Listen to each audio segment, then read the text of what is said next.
Thanks for tuning into another episode of Full Retard by Mentally Damaged. Today we have a story of choosing Beggars by Lucky from Germany. Let's get to it. I am a carpenter apprentice in my first year, looking for a job in carpentry. Got some recommendations for some carpentries and asked for a work experience to be able to get a look into the carpentry. I get a place, last minute, and really enjoy the time there. 2 weeks are over in no time. Enter Ripoff Carpentry. The Sunday after the work experience, it was followed by 2 weeks of holidays. I get a call at around 5 p.m. Lucky. Hello, carpentry.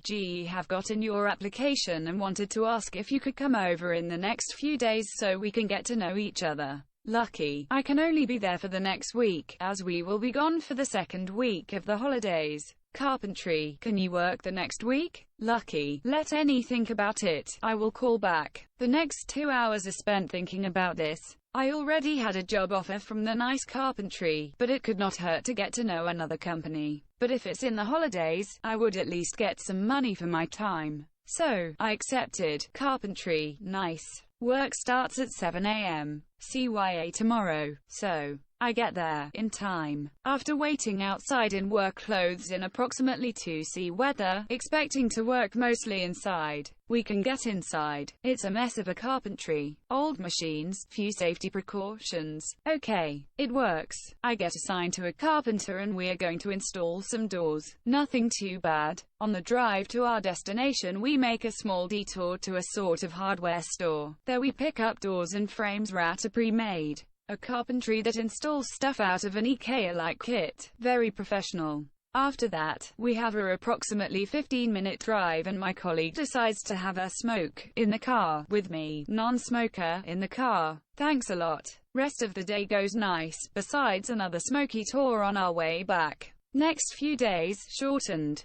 Don't want to bore you guys to death. I get to do the dirty work, getting nail-infested wood into the car, being under the risk of getting more of that wood dropped onto my head, not even getting gloves for the work, luckily had my own on me, working in really dusty environments without dust masks and so on. The final thing was that we were installing windows. My co-workers packed the car, while I was helping another co-worker. I get in the car, we drive like 2 minutes and get inside the house.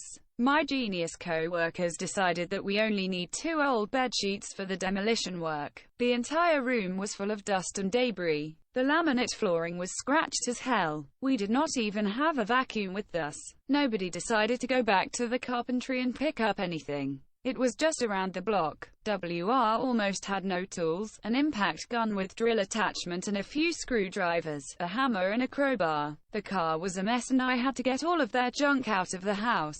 After my week, the last 3 days, I only did all the money I hoped for. Me and a classmate, EHO, did a 3rd week there, but with the boss. She gets I think $10 and I get told that she worked hard to earn it. I did not do the hard work, so I get nothing. She did the same stuff that I did, and some sanding work. Hard but similar to my work. I almost requested my $33 for my week. Nice carpentry gave me $50 for 2 weeks. That's a difference. After we get over this shock, we decide to see what we can do. We found out that that's a standard zone companies use. They call people to meet them, use their labor force and let them go without anything to be won. Sadly, I don't have any revenge on the company. Otherwise it would have been posted on our pro-revenge or our nuclear revenge. By the way, nice carpentry hired me. Thanks for listening. If you enjoyed this episode, let us know. Don't forget to subscribe and like us on Facebook, follow us on Twitter, and if you feel the urge, click the support us link and help us out. We have big plans for the show but need to raise $600 for software licenses to make those plans a reality. And yes, I've switched to a synthesized voice due to my ongoing sinus issues, so be sure to comment or emails us at opinions@mentallydamaged.com and let us know what you think of the changes.